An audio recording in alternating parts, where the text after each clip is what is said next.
Então, nossa lição número 4 do último trimestre de 2014 é ser e fazer.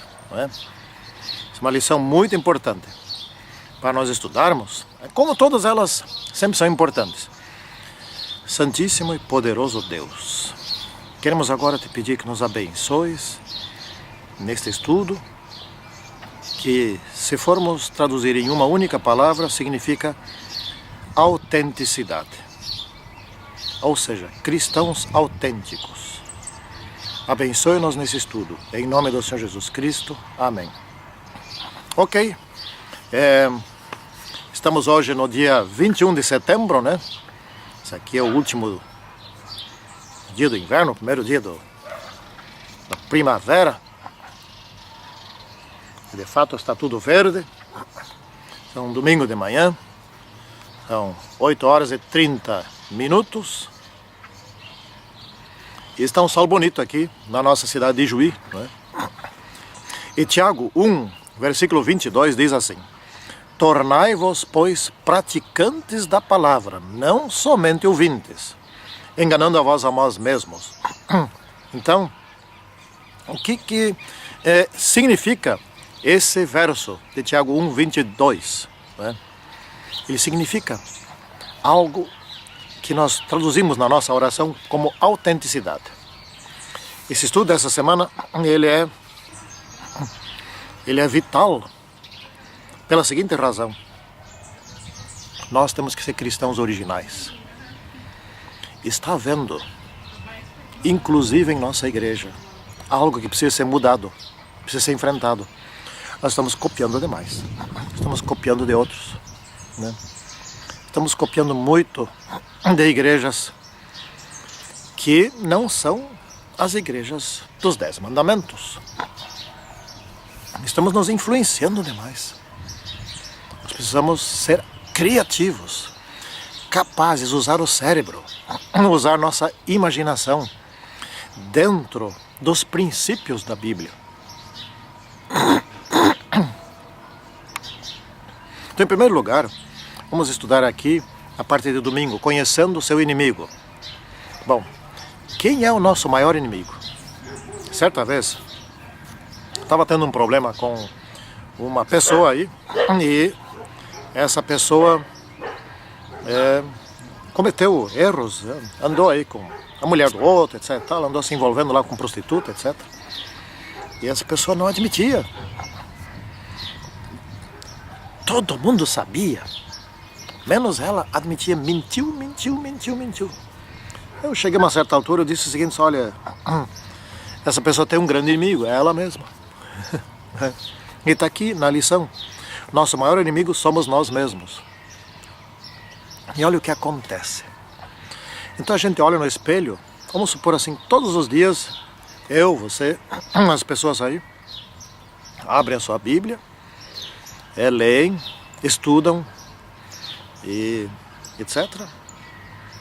E não percebem absolutamente nada que tem que mudar em sua vida. Então é como olhar no espelho, estar sujo e não perceber a sujeira e também não tomar nenhuma providência, né? Aqui vem uma questão muito importante que eu reflito com certa frequência sobre isso. O que os outros estão vendo de errado em mim, que eu mesmo não consigo perceber e acho que não existe. Isso é um grave problema. Então vou lá na frente, prego, etc. E todo mundo diz: esse aí está querendo me ensinar alguma coisa. Todo mundo está percebendo, não é? Menos ele. Vamos dar um exemplo. Conheço uma pessoa, não vou dizer o nome, obviamente, mas que cada vez que tem aquelas chamamentos para ir lá para frente, para se reconsagrar, etc., essa pessoa vai lá e chora. Sábado de manhã. No domingo de manhã, posta no Facebook o seu que está no estádio de futebol. O que adianta? Quer dizer, olha no espelho e não enxerga. O que eu estou trazendo aqui é grave. É para mim, em primeiro lugar. Chama-se autoimagem. Como é que eu me enxergo? Como é que eu me vejo? Como é que eu me contemplo? Como é que eu me avalio? né? Às vezes eu estou caindo rotineiramente em umas coisas tão bobas, tão bestas, tão sem sentido, e eu não enxergo, eu não percebo, né? Então o que nós temos que ter? Nós temos que ter pessoas íntimas, confiáveis, etc. Que nos dizem, Sigberto, eu quero só te dar um conselhozinho. Aquele programa, vamos dizer assim, da Fazenda, aquele reality show da Fazenda, você não devia assistir aquilo ali, por isso, por aquilo, etc. E eu devia dizer, é verdade. Quer dizer, tem coisas que a gente cai e continua caindo e nunca percebe, né? Então nós mesmos nos tornamos nosso inimigo. É o caso aqui do jovem rico. O jovem rico, ele chegou à conclusão, de alguma maneira lá, que era suficiente a observância formal dos mandamentos, né? E se achava tão seguro nisso que foi perguntar para Jesus esse assunto, etc. E Jesus disse, vai, vende tudo que tens. Porque o problema do jovem rico não era a obediência aos mandamentos, e sim, ele se apegou a um Deus, que é o Deus do dinheiro, da riqueza, né? Ele não amava como devia amar. Daqui a pouco mais nós vamos estudar um pouco melhor sobre os 10 mandamentos ainda, né? Então o propósito da lei é que a gente ame o próximo e ame a si mesmo. Bom, o que é amar a si mesmo? É fazer todas as mudanças em minha vida que eu devo fazer e que precisam ser feitas. Então eu preciso fazer meu ano bíblico, ou ler um capítulo da Bíblia por dia, ou 2 capítulos da Bíblia por dia, isso não importa quanto, nem aonde, etc. E que quem quer ser mais semelhante a Jesus, então faça a leitura dos 4 evangelhos, né? Mateus, Marcos, Lucas e João, e leia devagar ali. Leia um dia um capítulo, no outro dia pode ler o mesmo capítulo, ou leia 2 capítulos, não importa, tem que ler e achar ali como se fosse realmente um espelho desses que a gente se olha. Aqui está assim, mas eu não sou assim, aqui eu estou errando. Na Bíblia tem princípios. Na Bíblia não diz assim, não fume maconha, né? Na Bíblia não está escrito assim, não ande em excesso de velocidade. Na Bíblia não está escrito assim, não dirija bêbado. Não, tem princípios gerais. E nós precisamos aprender esses princípios. E então, como diz Tiago, ser praticante, né? E aí isto se torna uma coisa natural no estilo de vida. Por exemplo, se torna natural amar os inimigos. Então é uma coisa natural, né? Dar aos outros o que eles pedem, o que eles precisam, ajudar, ser misericordioso. Enfim, tratar os outros como nós mesmos queremos ser tratados. Perdoar. Esse é o que aqui nós estamos vendo, ser e fazer, né? Ser, eu sou.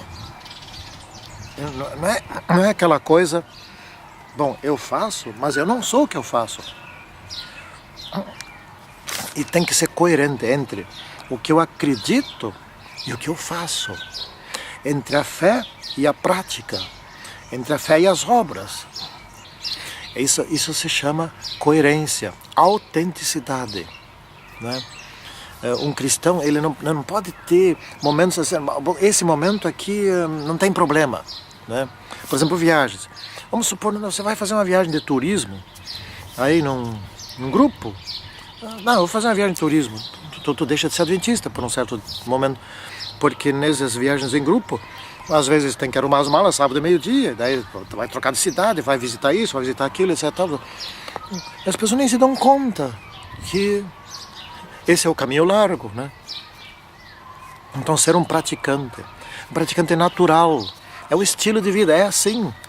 Eu vou dizer uma coisa, ser assim é um problema, inclusive dentro da igreja, né? Você vai ser chamado de radical, porque todos os liberais chamam os equilibrados de radicais. E os radicais chamam os equilibrados de liberais. Já percebi isso aí.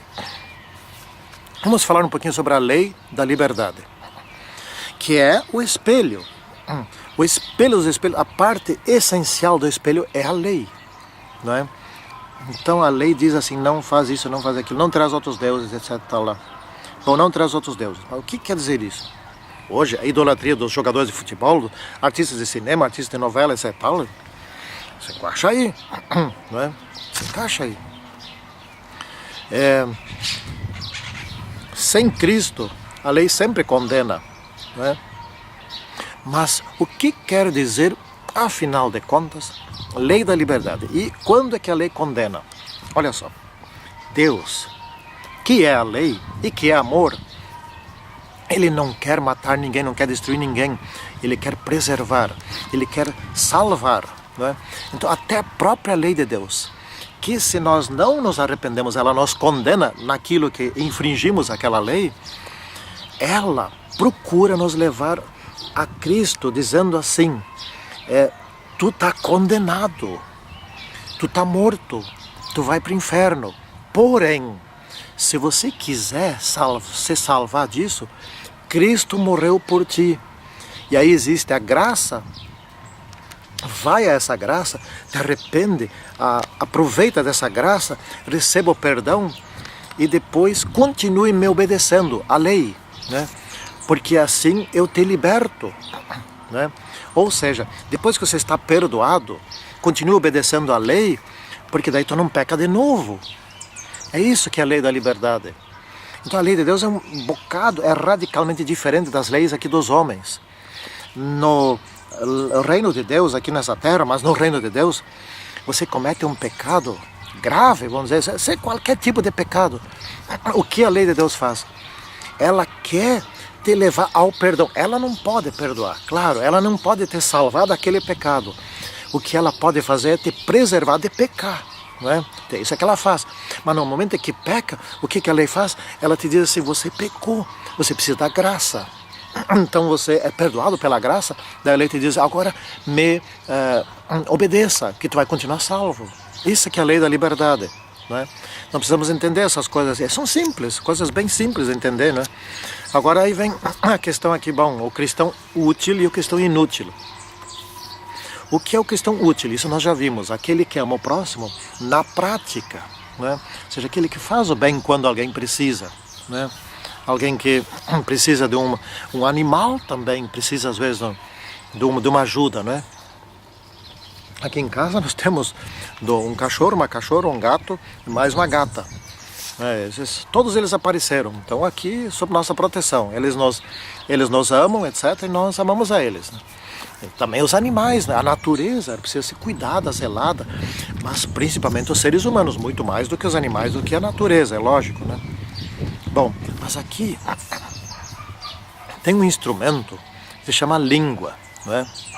E muitas vezes a gente diz assim, controle a tua língua, não é? Bom, mas quem controla a língua? É o cérebro, a mente humana.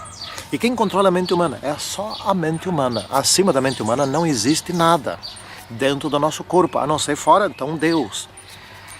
E a quem nós devemos submeter a nossa mente humana, a nossa mente, a Deus, aos princípios.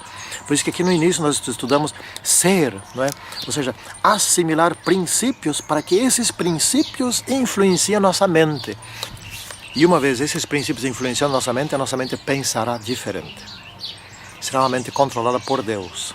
Então nós seremos úteis.